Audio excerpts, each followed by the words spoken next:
রোববার সকাল ৬টা সিলেটের দক্ষিণ সুরমার তেলিবাজার এলাকায় দিনের শুরুতেই ঘটে যায় হৃদয় বিদারক এক ঘটনা। কাঁঠাল বোঝাই একটি ট্রাকের সঙ্গে শ্রমিকবাহী পিকআপ ভ্যানের মুখোমুখি সংঘর্ষ হয়। এতে মুহূর্তে থেমে যায় কয়েকটি জীবনের গল্প।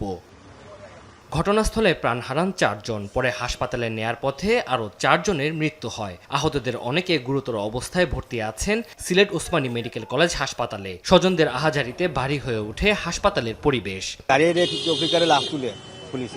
আমি জানি এই গাড়িটা আমার পিকআপ সাথে মারা যাওয়ার সাথে গাড়ির মানে যাদের মতো লোক ছিল সেটা পড়ে গেছে একজন। আর হাত ভাঙা গেছে, পা ভাঙা গেছে, ও আঘাত পাচ্ছে, কারো হাতে এর মতো সিলে গেছে পর্যন্ত থেকে। ফ্যামিলির মাঝে তাই রোজগার, তাই রুজি করতা, তার ছেলে মেয়ে ৩টা আছে, ৩টা পড়ালেখা করে।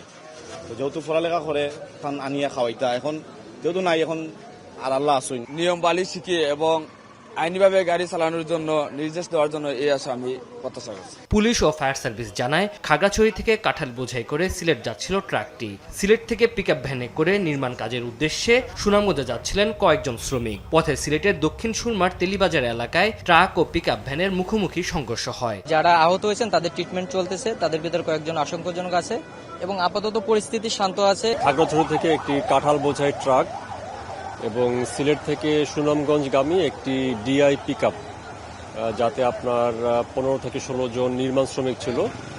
তো এই দুটো ট্রাকের মুখোমুখি সংঘর্ষ হয় এবং সংঘর্ষের ফলে ঘটনাস্থলে 4 জন নির্মাণ শ্রমিক নিহত হয় এবং হাসপাতালে নেয়ার পরে আরও 4 জন নির্মাণ শ্রমিক নিহত হওয়ার খবর আমরা পেয়েছি।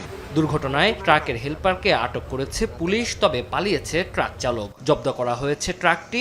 দুর্ঘটনার কারণ অনুসন্ধানে তদন্ত শুরু করেছে পুলিশ। তানজিল হাসনাত, সময় সংবাদ।